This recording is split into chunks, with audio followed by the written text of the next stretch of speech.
Good afternoon, everyone. I'll call the meeting to order. Welcome to the Committee of the Whole meeting of Tuesday, February 7th, 2023. It's just a reminder that this is a Committee of the Whole meeting and no decisions will be made here today.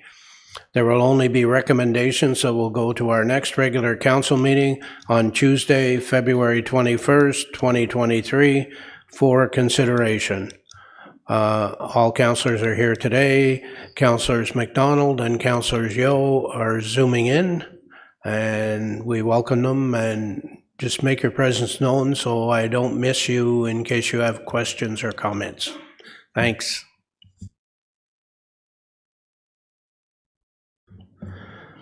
Item 2 on the agenda is looking for an adoption of the agenda. Can I have a motion? Councillor Warren, Deputy Mayor Richardson, all in favor? And that's passed. Deputations, there are none shown.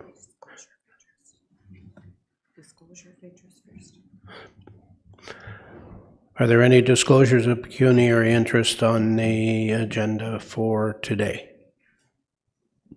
Seeing none, should any arise, advise the chair, we'll deal with them accordingly. There's no correspondence to deal with, so we'll move right into presentations. And item 6.1 is Be a Hero Award presentation, and we have Councillor Warren. Well, good afternoon. I'd like to tell you a little bit about Bee City. So, Kawartha Lakes is the 7th municipality in Canada to be officially recognized as a Bee City by Bee City Canada. We support healthy pollinator populations and ongoing efforts to preserve and create pollinator habitat. Being a Bee City reinforces the goals of our integrated community sustainability plan by encouraging community engagement and supporting healthy ecosystems and healthy food sources. We have participated in many events over the years, but one of our ongoing initiatives in the Kawartha Lakes is the Pollinator Pathway. You can register your garden so it will be part of the corridor. A pollinator garden takes into account the needs of pollinators, bees, moths, beetles, butterflies, and hummingbirds by providing nectar and pollen. It is pesticide-free and offers a variety of native species that bloom from spring through fall with flowers of different colors, shapes, and sizes to suit all pollinators' tastes. Its habitat features can include a small water source, bee nesting sites, and larval plants such as milkweed for monarch butterfly caterpillars. Your pollinator garden can begin as a container or span a full yard. Anyone can participate: residents, schools, churches, businesses, and farms. By planting pollinator-friendly plants, we are building a corridor across City of Kawartha Lakes. The database you are helping to create can be used to ascertain what our pollinator corridor looks like, what plant species are doing well here, and what seasonal gaps are occurring so we can encourage planting of a wider variety of plants. One of our very first initiatives was the Fenland Landfill Pollinator Project. This project was a multi-year project which began in 2015 and was planted in 2017. It was proposed to Kawartha Lakes Waste Management by the Kawartha Lakes Environmental Advisory Committee and approved by the Ministry of Environment, Conservation, and Parks. 1.5 acres of the final cover of a decommissioned cell at the landfill site has been sown with a pollinator-friendly seed mix to enhance habitat instead of using usual grass seed mix. One of our current initiatives is Biking for Pollinators, where native seed bombs are prepared and distributed by the Kawartha Cycling Club along trails so seeds can germinate in the spring. We are also working on a joint effort with the city to plant a pollinator garden on a residential boulevard in Lindsay, and we are planning a front yard pollinator garden tour in Lindsay. Which leads me to why we were here today. This is our third annual Be a Hero contest. It's a call to action. Scientists are ringing the alarm bells that our native pollinators are disappearing at an unprecedented rate. These bee heroes today are helping these essential critters by creating a pollinator habitat in their backyard, farm, or balcony. 1/3 of all the food we eat is thanks to their amazing pollination services. And this is why we are congratulating our 2022 Bee Heroes. Be a Hero contest has been running since 2020 in reaction to the pandemic. So Bee City, Kawartha Lakes could have an initiative to promote pollinators while keeping people safe. The contest wanted to get people thinking about pollinator gardens and the joy of gardening. I would like to thank all the contestants for participating in the 2022 and urge people to promote pollinators whenever they can. We're always looking for new people to get involved to help our cause. Here are the 2022 winners in no particular order. So, slide 3 and 4. So, the Lindsay Community Garden. Located at Fleming College's Frost campus, there are 85 plots tended by individual gardeners, many of whom include flowers to attract pollinators for fruiting vegetables. Featured in our entry, we are shared communal plantings, an orchard of apple, pear, and cherry trees, and a large pollinator herb garden that has been enhanced over the years. Over 2022, a major initiative was creating labels for all the plants in the pollinator herb garden. Additional shrubs were also added along a nearby fence line. So we'll go on to the next slide, please. So, unfortunately, these folks had a little technical problem for the aftershot. But we've been told that it's amazing. So this is the Boys and Girls Club of Kawartha Lakes. We started our small native pollinator garden as a way of teaching the children the importance of taking care of the world around them. When we were looking at ways of celebrating Canada Day in a culturally sensitive way, it was suggested to us to do something for the land with the children, as that is something we share and can all be part of. The children had been hatching butterflies within the center, and they were just about ready to release, so we started to research native plants that attracted pollinators where our butterflies could go to lay their eggs and feed. This year, we planted 2 types of echinacea, monarda, salvia, and swamp milkweed. The children took turns in watering the garden for the whole season and watched our plants grow. We are looking forward to continuing to add on to the garden each season to attract more pollinators, improve the biodiversity around our center, and provide the children with endless learning opportunities. Well done. Okay, next slide is Angela Kelly. After moving to Lindsay to be near family, Angela discovered that the garden had been neglected. She noticed the lack of insects and butterflies, so she decided to plant native plants of all kinds. People in the neighborhood that have walked past our corner have commented on the changes and look forward to seeing what is new and in bloom.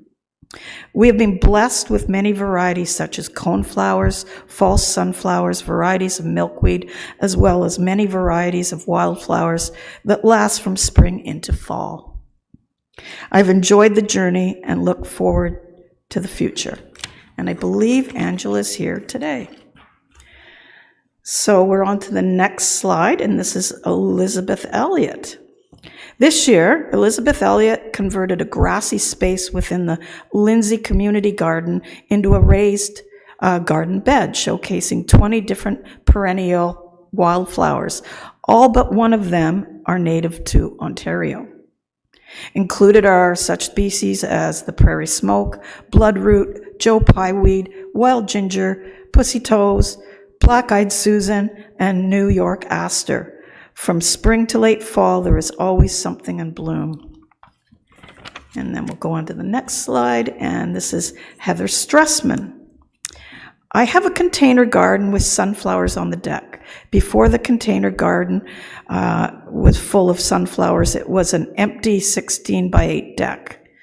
In the summer months, when sitting on the deck now, you can hear the bees buzzing from sunflower to sunflower. It doesn't take a lot of room to create a space for pollinators. And the next one, please, is Sandra Morrison. My garden is 2 years old. When we moved here in October of 2020, it was grass, mud, and overgrown with shrubs and weeds. We removed a lot of grass and noxious weeds, trimmed the shrubs to let light in, and then brought in soil and started to plant. Currently, there is about 1,200 square feet of garden in the front yard and maybe 800 square feet in the backyard. I have focused on pollinators and native plants as much as possible. For shrubs, I have dogwood, willow, lilacs, forsythia, hydrangeas, cedar, yew, and bridal spirea. For trees, I have maple and birch.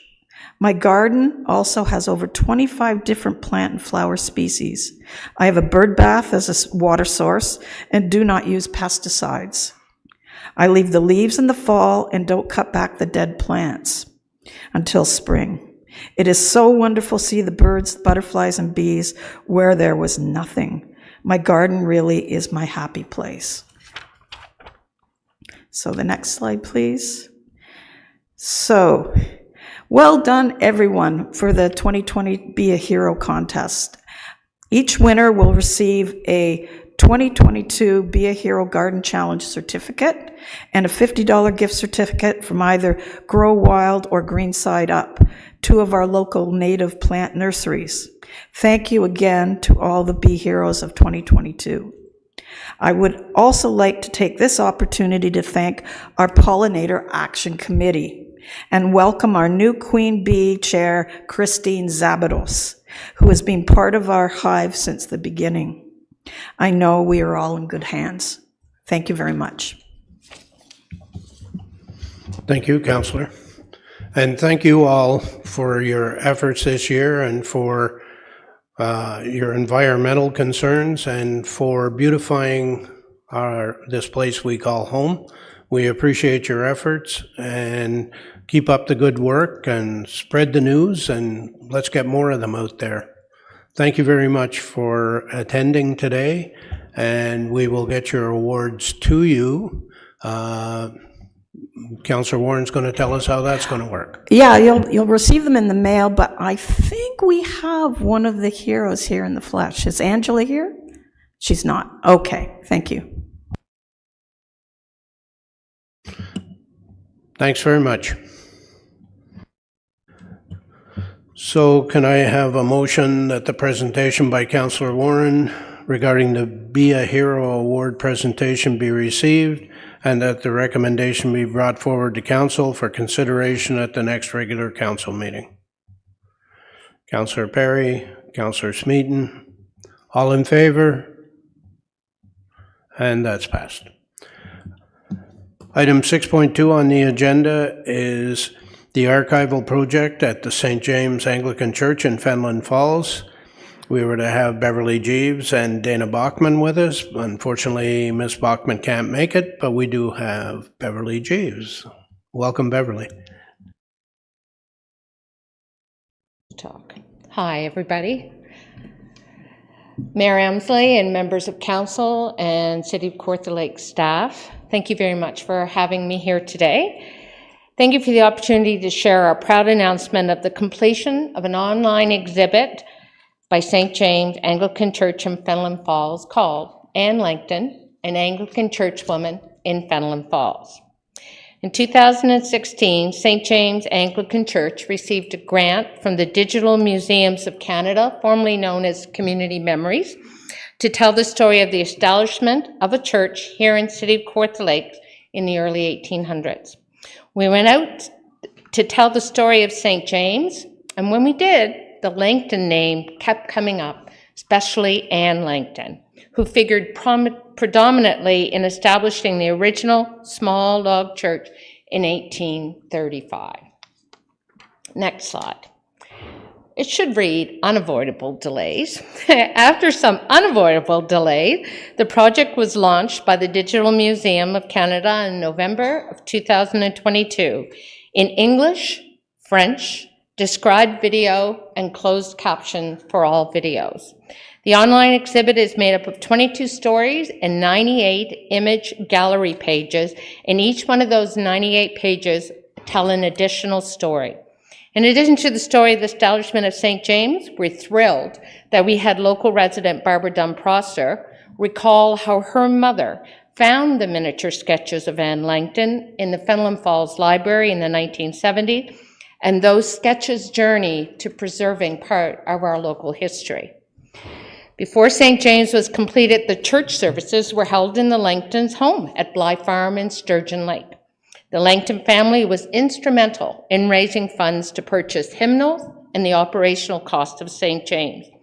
We know through Anne Langton's letters and journals that she played a significant role in hiring the initial ministers for St. James, establishing the very first school in the Fenelon Falls area, and we could not have told the story without the Langton family. The next slide.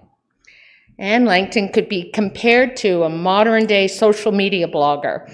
Her miniature paintings helped to describe the community of Fenelon Falls and the establishment of St. James in the early 1800s to the world. Our exhibit used these resources as the basis of their story. The next slide.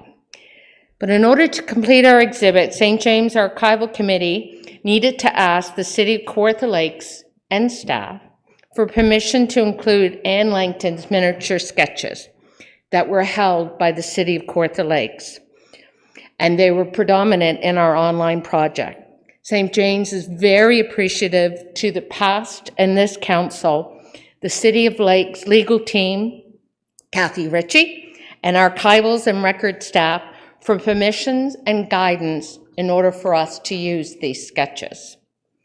The purpose of our presentation today is to thank everyone. City of Kawartha Lakes staff and the Fenelon Museum and everyone who was helpful in the contributions to this project. Next slide. Within the exhibit, as requested, St. James did acknowledge, as laid out in the legal terms, predominantly that they were used with permission of City of Kawartha Lakes, and we did, wherever we could, include the current website for the City of Kawartha Lakes. I wish to personally thank the records and archive staff that assisted with this project, to Shelley Trenham for sharing her knowledge and her extended amount of time. Anne Langton is an important historical individual of this area. The City of Kawartha Lakes archives and records are extensive, and they are important to the preservation of the history and culture in this area. Next slide. St. James also would like to thank the Fenelon Museum Board for permission to photograph archives and artifacts that are also in our exhibit. And we did, wherever we could, note the location of the museum and opening hours and that kind of thing. In addition to the archives and artifacts used in the St. James project, we also required access to film at the original site on Church Hill of St. James First Church. The site is now property of the City of Kawartha Lakes, so a special thanks to Kathy Sleep and the Cemetery Board for allowing us to film there. St. James, as all churches, have extensive archives and artifacts. And for St. James, we have scanned and they are ready for inclusion into databases. With the completion of the project, St. James wishes to contribute a copy of their records to the City of Kawartha Lakes Library and archives records, whatever they think is relevant for them. These records can help the public explore, the next slide, explore the rich heritage and culture of the City of Kawartha Lakes and do family genealogy as well. Next slide. St. James Online Exhibit not only tells the history of St. James, but shares the rich culture of the peoples of Fenelon Falls and of the city of Kawartha Lakes. The St. James Archival Committee, congregants, and staff at St. James thank the city of Kawartha Lakes, staff and museum and this council for partnering with them on this project.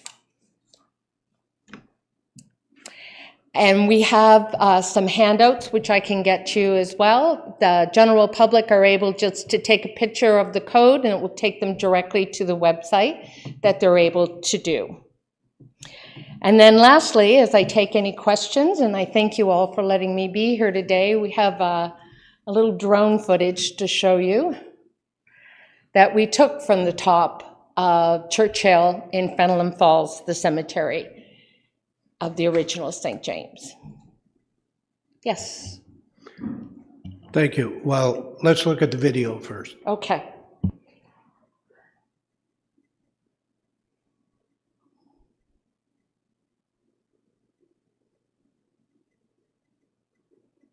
Beautiful, isn't it?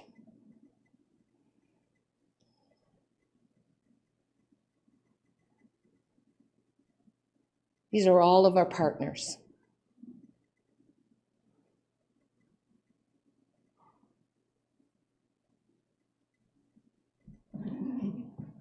Thank you for letting me share this today, and again, we extend our greatest thanks. If you have any questions, I'll be willing to answer them. Thank you.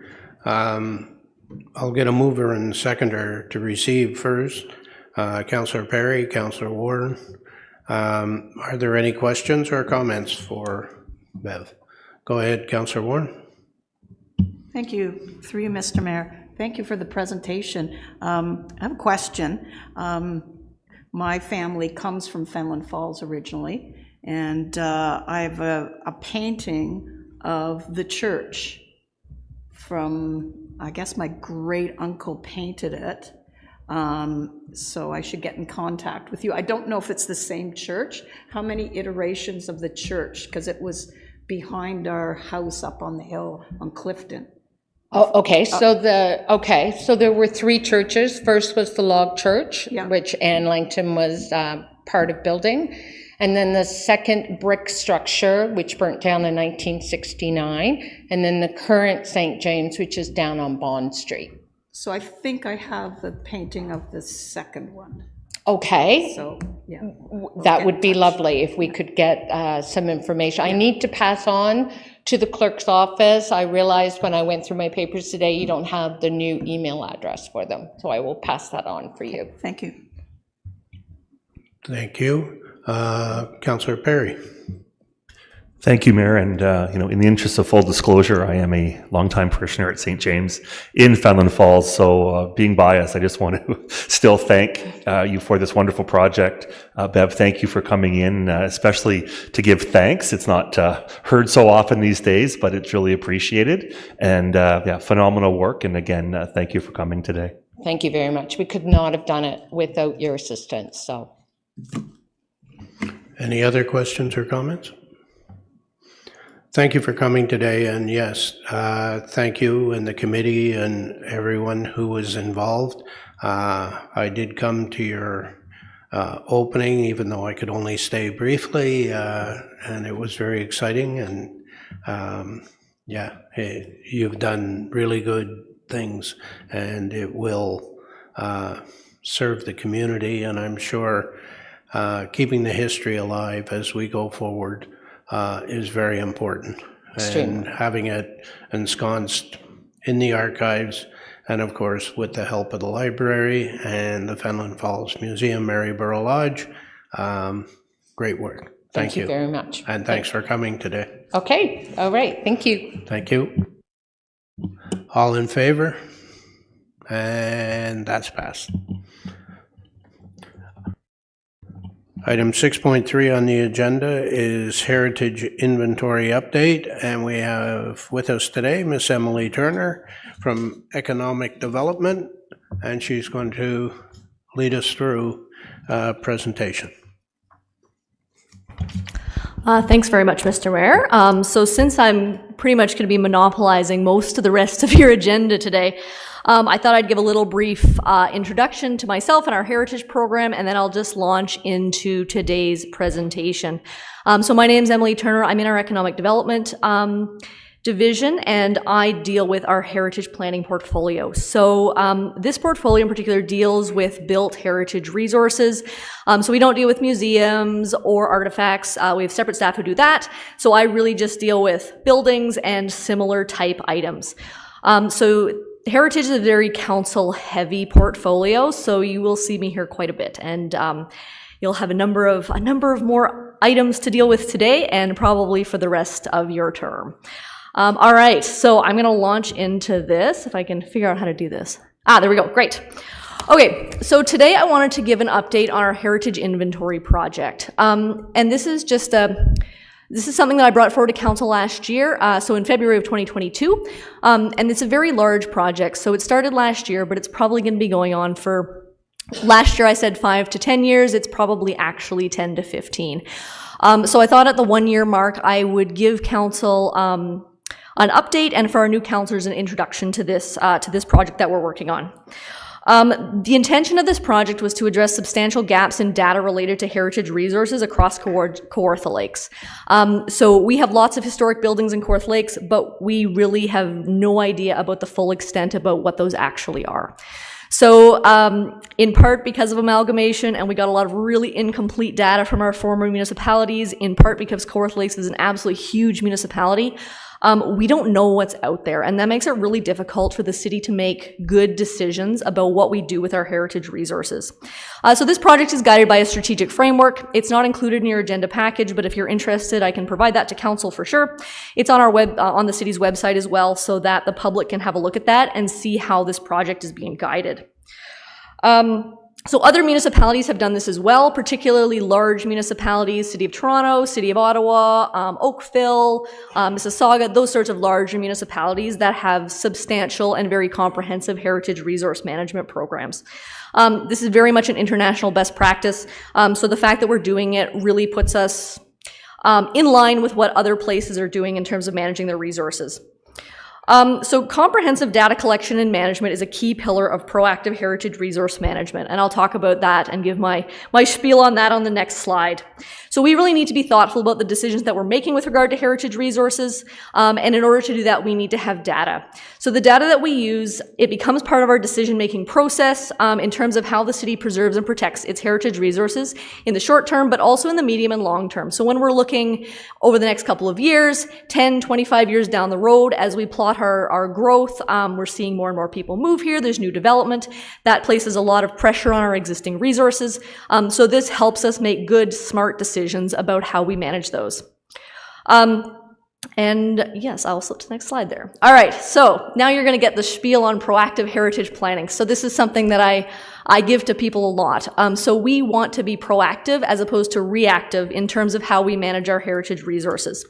So really what I mean by that is that we want to be ahead of the curve when it comes to dealing with those resources. So we don't want to be in a position we're getting a demolition application or a development application for a building that's important to the community. We're struggling, we're figuring it out, everybody's having a big challenge with that. We don't want to be there. We want to be in a position we have that data, we know what we're doing, we can go forward, make those decisions in a smart way, in a calm way, and in a very informed way as well. This allows us to provide better service and allows us to make better decisions. So it increases our efficiency, and it's also a lot more transparent. It really helps council, and it also helps staff. So when I'm making recommendations to you to make decisions, I want to be able to give you the appropriate data that you need to do that. It's also better for property owners and for those wishing to make investment in our communities because it makes heritage conservation transparent and upfront. What we don't want to be doing is dumping this on people at the last second. So if somebody wants to come and make an investment in our community, they want to know what those things that we want to protect are. They want to know our heritage framework. So there's no surprises when they're investing that money into Kawartha Lakes. So there's a few key pillars of this. The first is that we want to be data-driven. There's no random gut decision making here. Heritage is something where people often make gut decisions based on what they're feeling. We don't want to do that. We want to make sure that everything is driven by data. The next is being consistent. So everything needs to be gathered and evaluated in the same way.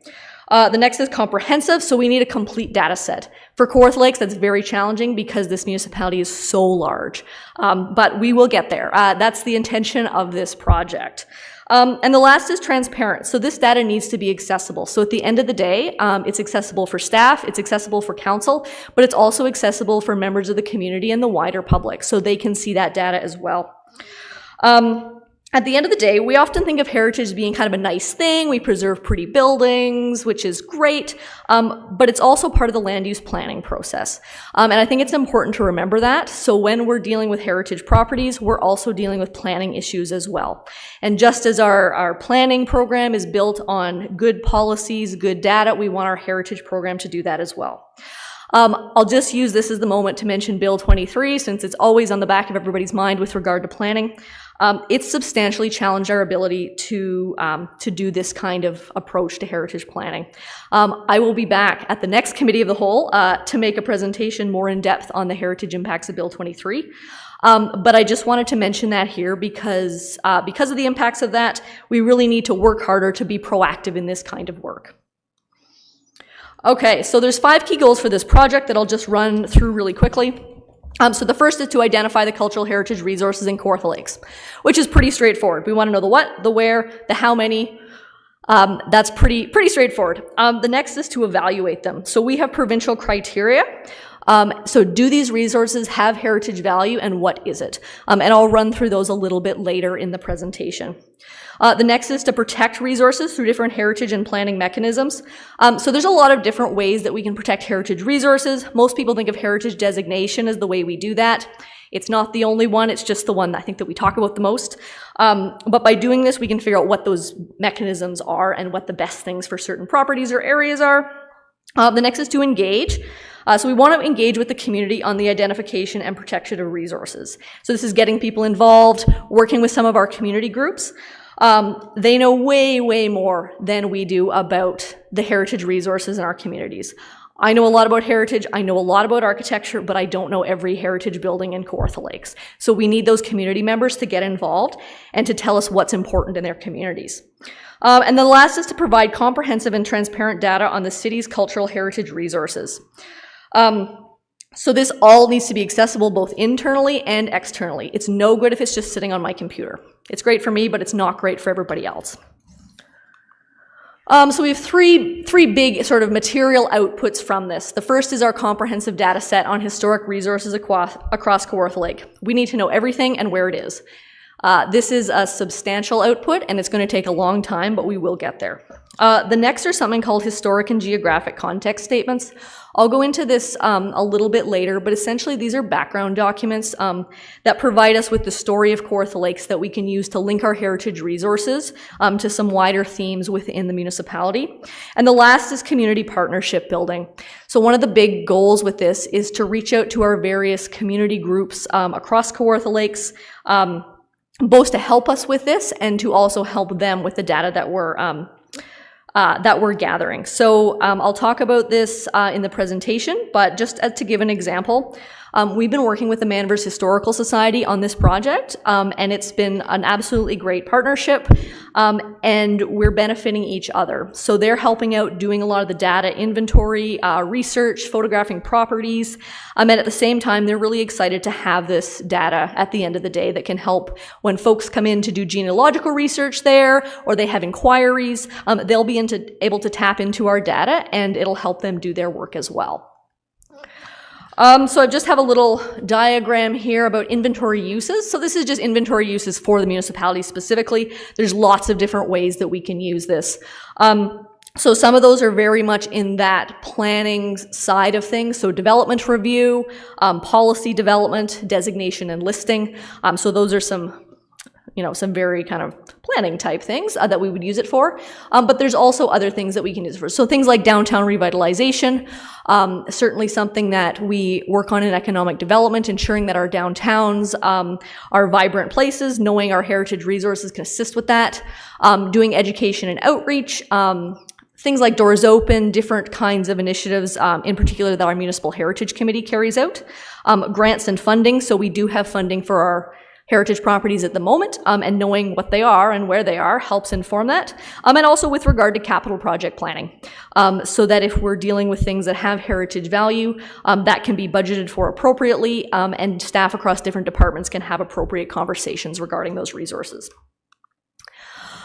So all of this is underpinned by legislation and policy. So what this does for us, obviously it helps us with decision making, but it also helps us implementing provincial direction.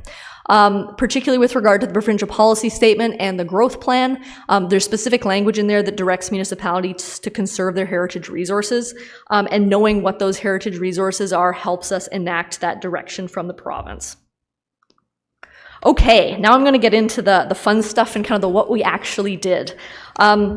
So this project has been going on for a year so far, not counting kind of the background work that went into it prior to it coming to council last year. So it was initiated in 2022, and we started out with 2 field inventories in 2 communities, so in Bethany and Bobcaygeon. So we chose those communities for a number of reasons. So one of our main priorities in the strategic framework was to address our 4 settlement areas. They're the areas that have the highest potential for redevelopment and loss of heritage resources. So that's why we chose to do Bobcaygeon first of all. Also, we had a good volunteer base that were very excited about it there. And we chose Bethany because we also wanted to start working on our rural communities as well. We often focus on urban areas in the city, and we don't want to have our rural communities feel like they're being left out of these projects. And we also had the Manvers Township Historical Society, which was really excited about it. So it was great to have some keen folks there to get going on it. So the project launch that we did last year was intended to raise initial awareness about the inventory, and then also pilot the fieldwork and data collection program. I had an idea about how we were going to do this, but you never know exactly how it's going to work until you do it. So this was sort of ironing out all of those kinks. So we did a few things. We started with our outreach to community members and groups to see what was working, what didn't, how do we get out to people and chat with them about it, establishing our processes, basically how we're going to do it. Get going on that resource identification and photography. So that's really our field inventory portion. Starting doing data entry. So we use ArcGIS for this. It's all map-based, so it's very easy to find this kind of data, and it will be easy to share eventually when we have public access to it. And then also start developing our historic context statements. Okay, so public engagement. This is really one of our really important key outcomes. It's fundamental to this project to have communities engaged. It's a feel-good story for everybody. It's really fun, and a lot of our community members really liked getting out and participating in this. So we had a few different things that people could do. We have a jump-in page for this, and also a page on the city's website so people can get that information easily. But we also have ways that people can participate. So that's through survey work and also through undertaking research to support this. So we had public information sessions, one in Bethany and one in Bobcaygeon, just to get people out, let them know what the project was, how they could get involved. And then we started holding training sessions for field survey volunteers. So people who wanted to get out, identify the properties, walk around their communities. We did some training, so how to actually do that and what the city needs in order to get the data that we require for this. And we're going to do some research training sessions in 2023. We'll be getting going on doing research on various properties, and to give people a little bit of a hand on how to start doing that and getting some good information.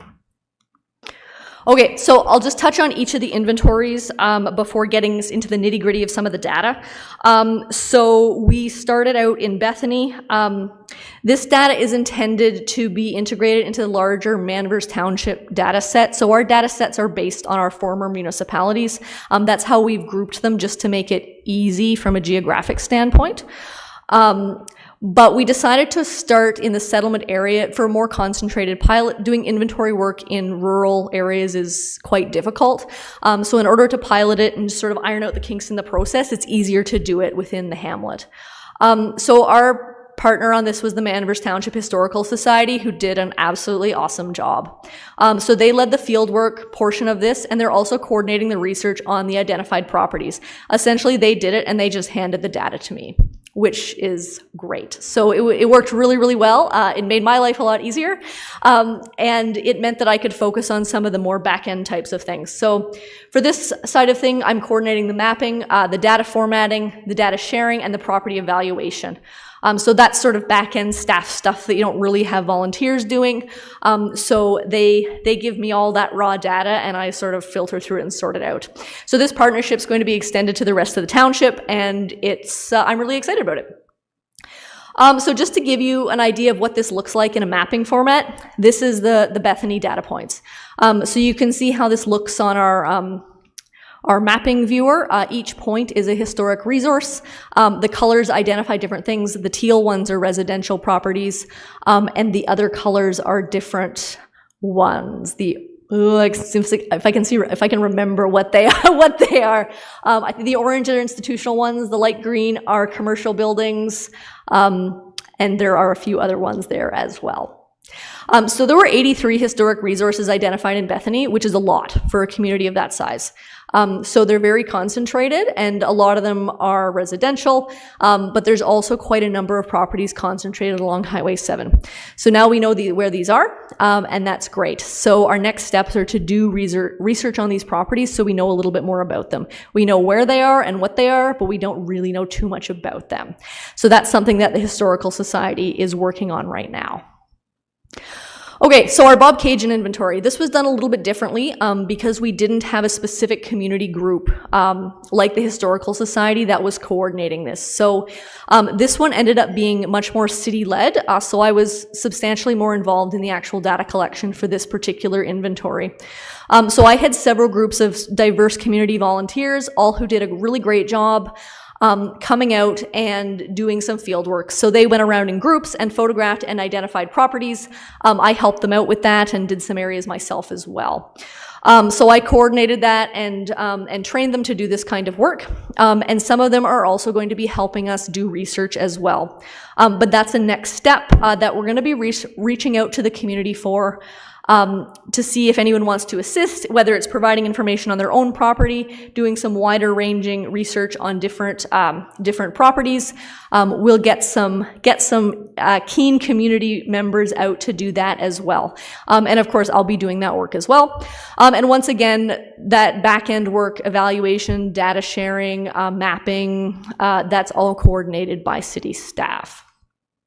So these are the Bob Cajun data points, and there are a lot of them. It's really hard to see when it's zoomed out this much because they're so concentrated in certain areas. But you can really see where the bulk of the historic settlement of Bob Cajun is, right on the Big Island with the downtown on Bolton Street there. You can see that kind of in the light green with residential areas coming out from that as well. You can also see where Market Square is very easily. So it provides a really interesting look at how the town has developed over the past couple hundred years. Here's a little bit more of a zoom in on the Market Square area, so you can just see at a closer look some of those residential areas on the mainland and where those historic houses and other properties are. So having a look through that data, there were 303 historic resources identified in Bob Cajun. This is a huge number, and it's way more than I expected. So I've been going to Bob Cajun my whole life.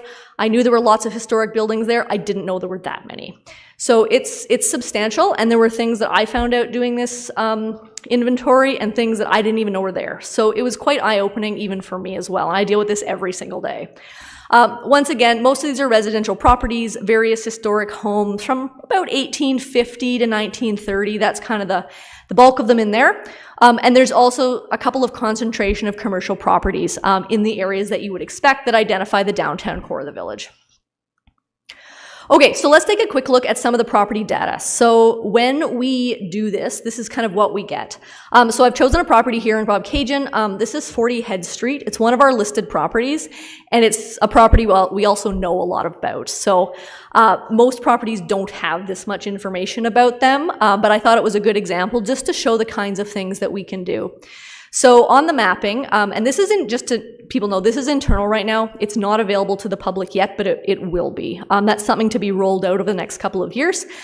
So when you go into the map, you click on a property, a nice little thing pops up. that you can see there, and it goes through all the different information. So it has your street address, date of construction, heritage status, the architect or the builder, if known, which we actually do for this property, and that's fairly uncommon, architectural style, and then a whole bunch of information about the architecture itself. We also have photographs of the property. So each property was photographed when the inventory was done, just from the street. So just so everybody knows, we take properties from the street. We don't trespass on people's property. We don't go onto the lot unless we have explicit permission. It's kind of like the Heritage Google Maps. Or Heritage Google Street View, I guess. For this one, we also have a historic picture of the property, which is also very rare for a residential property, but it's there. So we have it up so that people can have a look at it.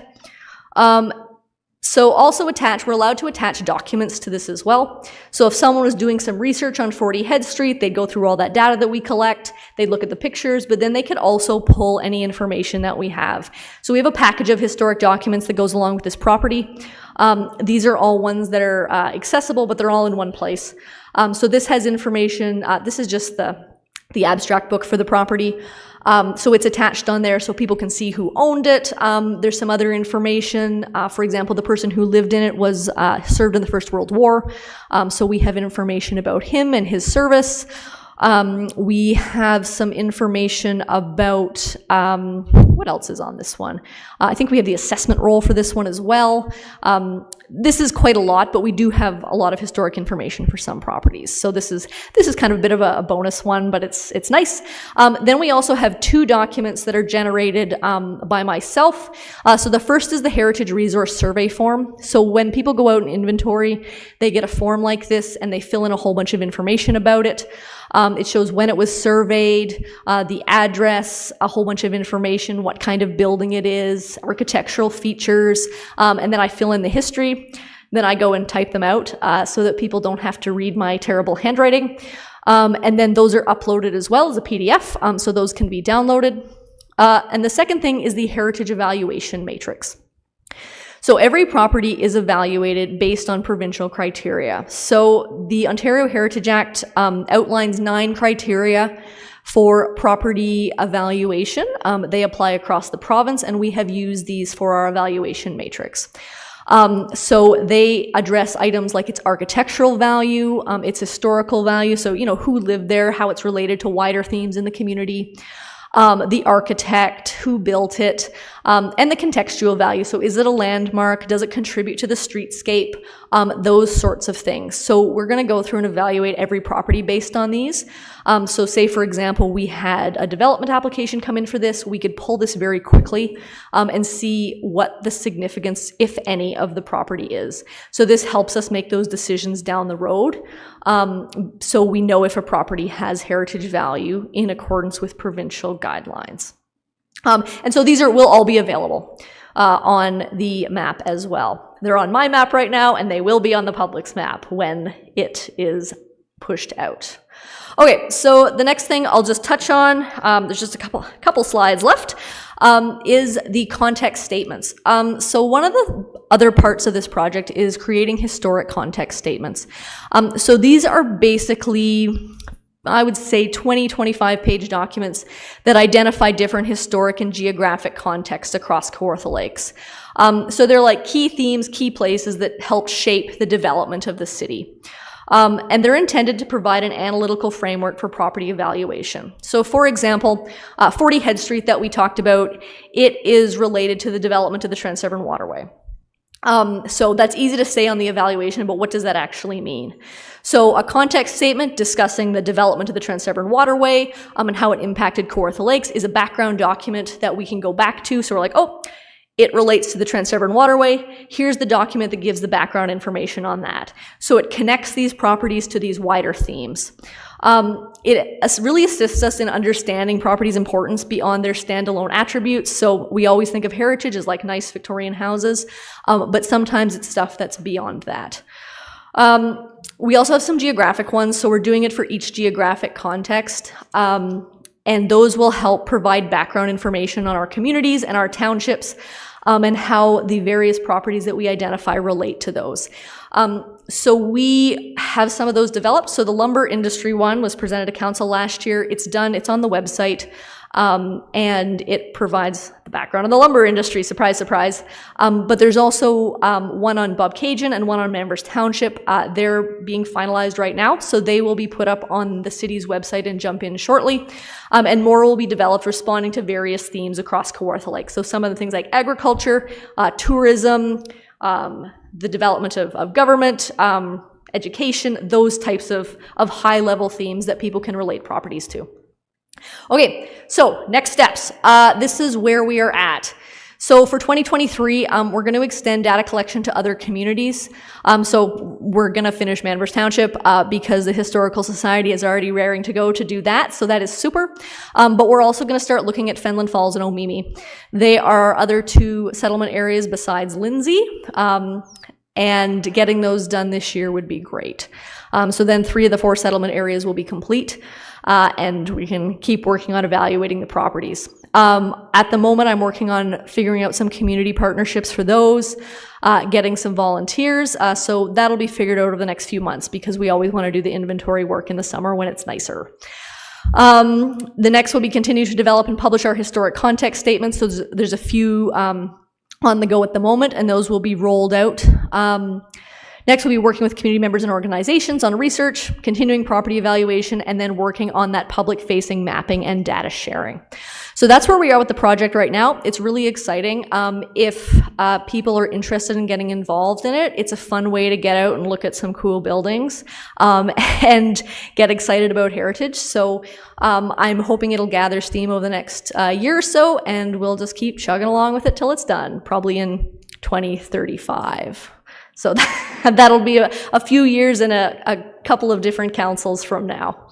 All right, that's it for me for this one. Thanks very much.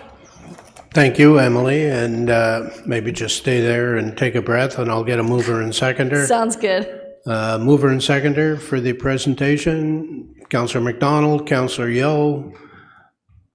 Now, I have Councillor Richardson. Deputy Mayor Rich. Thank you, and through you. Thank you, Emily. I always love your energy and enthusiasm when you come to council, so thank you for that. Just a couple of quick questions. Thanks for addressing the Bill 23, recognizing that you are coming back to council to do that presentation, because it's definitely a question that, you know, it keeps coming up, so we appreciate that. I want to thank the Manvers Historical Society. I know last year I was at the meeting, our inaugural meeting, and just seeing the stars light up around that engagement piece. And I was just wondering, when you get done one community, are you going to upload it, or are you going to look to complete each? Like, I know that we're extending into the Manvers area now. Are we going to put Bethany up, or we're going to wait until we do the entire Manvers area? Through you, Mr. Mayor, we're going to upload stuff as it's completed. So once the Bethany data is cleaned up and ready to go, it'll start getting uploaded even before the rest of Manvers Township is done. So the public mapping portal is still very much in its early stages, so this isn't like a tomorrow type issue, but the goal is to upload stuff as we have it, so we'll eventually get more and more stuff on the mapping system. Thank you, and I think that's really a critical way of doing it, just so other communities can see how well it looks and receives. So great, looking forward to seeing more. Thanks. Thank you. Councillor Smeaton. Thanks, Mr. Mayor. Through you, just a really quick question for you. You mentioned you're going to speak to Bill 23 next time, so I won't get into too much of that, but it's a question that's pertinent to this. Of your 9 evaluation matrices, it used to be, before Bill 23, that a designation would only require 1 of the 9, and now it's 2. So my question, just from relative to today's presentation, is do we as councillors, because I'm new, is there a way to know if anybody's in the queue for a designation that might only have one of the 9, and therefore they think they're okay, but they aren't aware that now you will need 2 of the 9? So is there any way of knowing that we should do, or does that fall on you, or is that even just a moot point that never happens? It's all new to me, but do you know what I'm asking? Yeah, so with regard to that, like if there's people who are looking for designations, we reach out to them to deal with that kind of stuff. So for example, if we had somebody say, I'd like my property designated, going through it, we're like, oh, they only fulfill one of the criteria, I would reach out and have that conversation offline. If there is a property that's in that situation that you know of and want to be involved in that conversation, I'm happy to have it. Anything else, Councillor? Councillor Warren? Thank you, through you, Mr. Mayor. Thank you for the presentation. It was really interesting. I'm just wondering, did you reach out in Bob Cajun to Environmental Action Bob Cajun? Because they do have a couple people on that committee that are kind of the local historians. So, and they also did like the stack wall. So some people on that committee, I'm not saying that they would, as a whole committee, jump at helping, but I know there's some people on that committee that would be very interested. Through you, Mr. Mayor, I think a lot of those people on Environmental Action Bob Cajun who are interested were our Bob Cajun volunteers. So there's quite a bit of overlap. And one of the folks who spearheads that is also on our Municipal Heritage Committee. So our Heritage Committee has been involved in this, helping out as well. So yes, we've touched base with them, and we've reached out to other community groups as well. So anyone who wants to be involved can sort of funnel through groups like Environmental Action Bob Cajun into our volunteer pool. Thank you. Councillor Ashmore. Thank you, Mr. Mayor. Through you to Emily. I'm on that committee, and I certainly enjoy being on it and appreciate your energy and all the hard work that you do on that committee. I have a quick question, and maybe to what it is if you could just explain to everyone, just briefly, the difference between listing and designating a property. It's usually the number one question that comes up. What's the difference between listing a property? I'll say property because I'm not going to say buildings, because properties could be land or natural settings, whatever. The difference between listing and designating a property, please.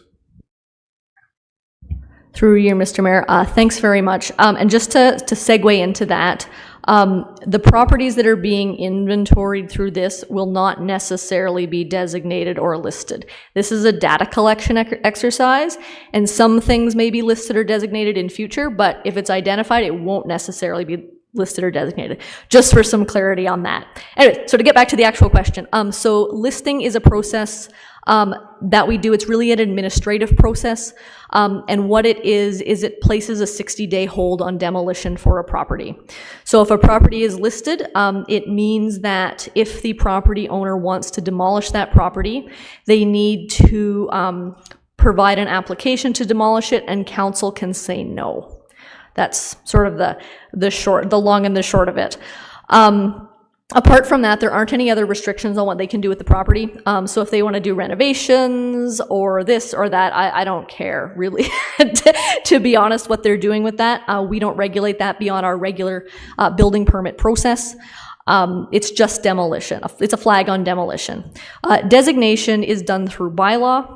Properties are formally evaluated through a heritage evaluation report, and council passes a bylaw to designate them. The designation is registered on title for the property, so it runs with the title. And what that means for the property owner is that if they wish to make changes to generally only the exterior of the property, they are required to get a heritage permit for that. So what that means is it means that we screen any renovations or changes that they want to do to ensure that it fits the heritage value of the property. So for example, if they want to put an addition on, they have to put a heritage permit application in saying what they want to do, and we can work with them to ensure that the design that they choose is consistent with the heritage attributes of the property. Thank you. Thanks. Thank you. Councillor Perry. Just very briefly, thank you, Emily, for the presentation. Nice to see you again. My home in Fenland was designated a heritage building last year, and I appreciate that. Thank you. Just a very quick question in terms of the heritage aspect of your work. We live on the traditional territories of the Michi-Sagi, as you know, and a very rich Anishinaabe heritage here as well. Does your work on the registry and the inventory also include an Indigenous component, or is that done elsewhere? I know the Truth and Reconciliation group in Bobcaygeon has identified lands and aspects of that culture here, and just wanted to ask the question if that's part of this work. For sure. Thanks very much. Through you, Mr. Mayor. So the Indigenous aspect of things, in this particular side of things, I deal with heritage aspects of pretty much anything. So if that's Indigenous, if it's settler, if it's newer things, say in the 20th century, it doesn't really matter where that falls within sort of the cultural or timeline of things. It all falls under this umbrella. We obviously, working with Indigenous heritage resources is more challenging than working with settler resources. So one of the strategic priorities in our framework is to address Indigenous cultural heritage. So that is, that's a much bigger project than walking around Bobcaygeon and taking pictures of buildings. And I think everybody is aware of that. So that's something that will be worked on probably over the next few years. And we'll reach out to our First Nations partners to see how that's going to roll out as well. Marseille and Chimigwech. Thank you. Do our baby Zoomers have anything up there that they wanted to ask? I did have a question, but it was just answered with Mike's question. Thank you. Emily, I have one question. Late last year, you were looking at the Pumpkin Hollow region of Lindsay, and I don't see it mentioned anywhere as being on the as being worked on. Has that project been shelved for now, or is it still ongoing? Thanks very much. So that project is still ongoing.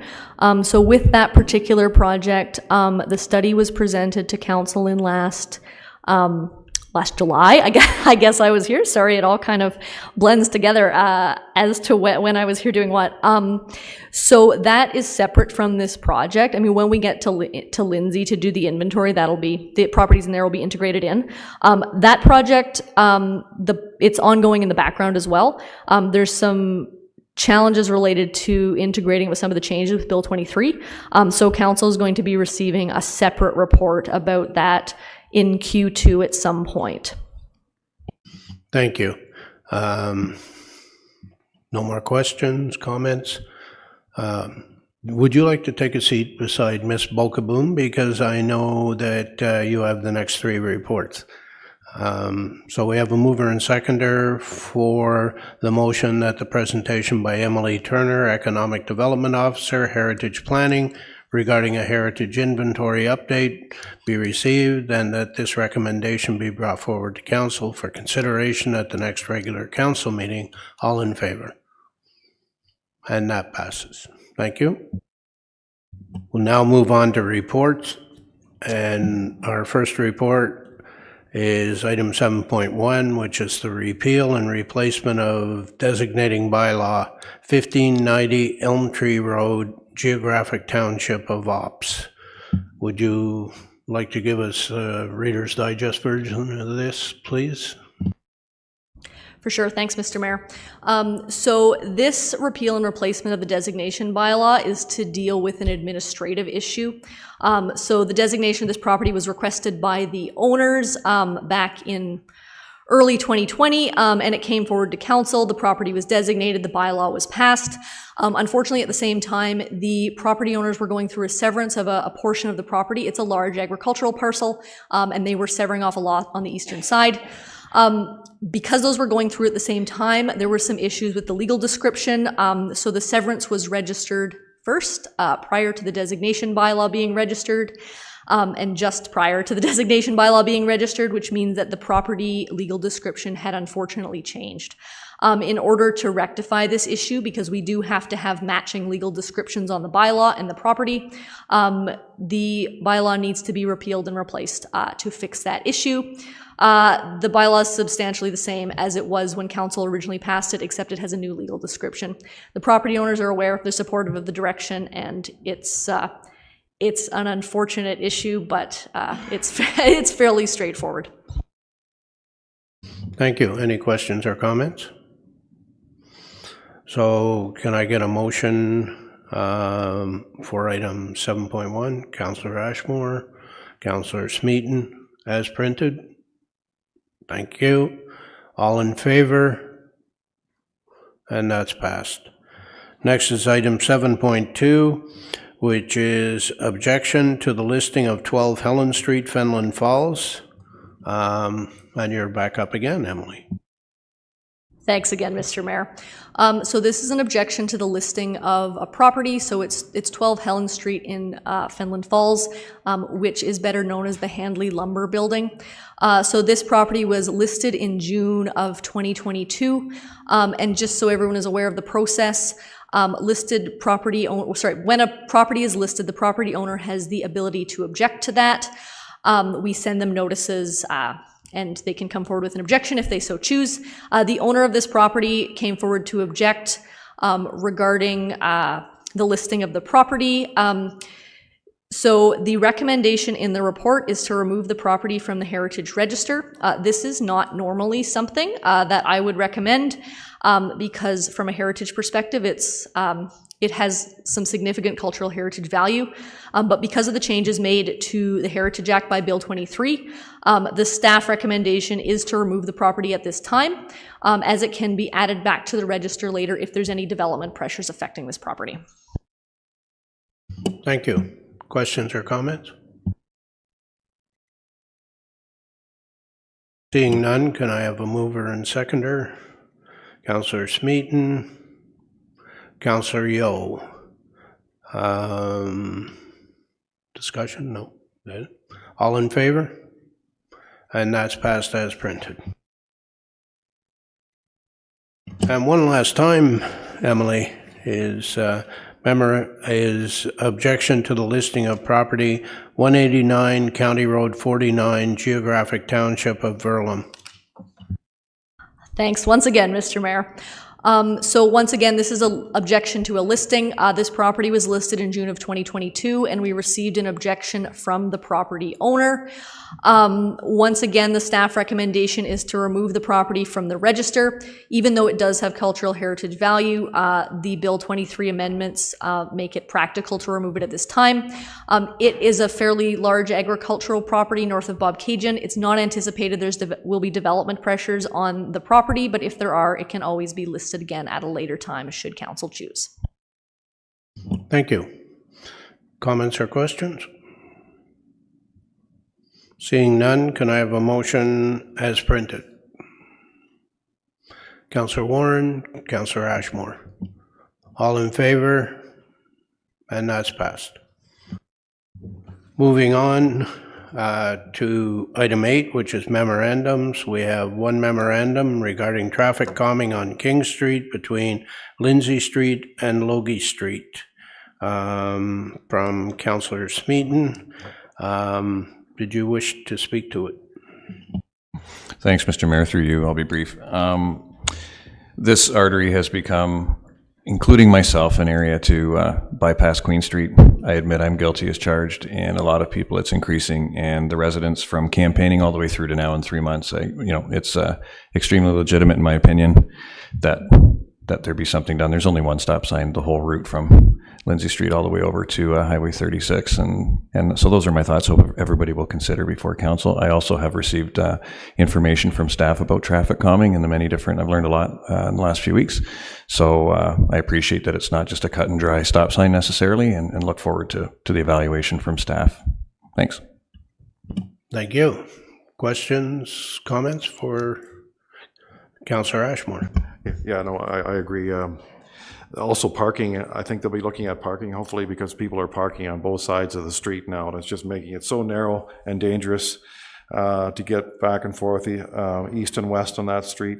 Although we did put a four-way stop at Logie and King Street, but still there has to be something done there. I thank the councillor for putting this together. I think it'll be good when it comes back. see what ideas we come up with. Councillor Smeaton, are you moving the recommendation? Yes, I'll move that, Mr. Mayor. And Thanks. Councillor Ashmore, you're seconding it? Any other comments or questions? All in favor? And that's as printed.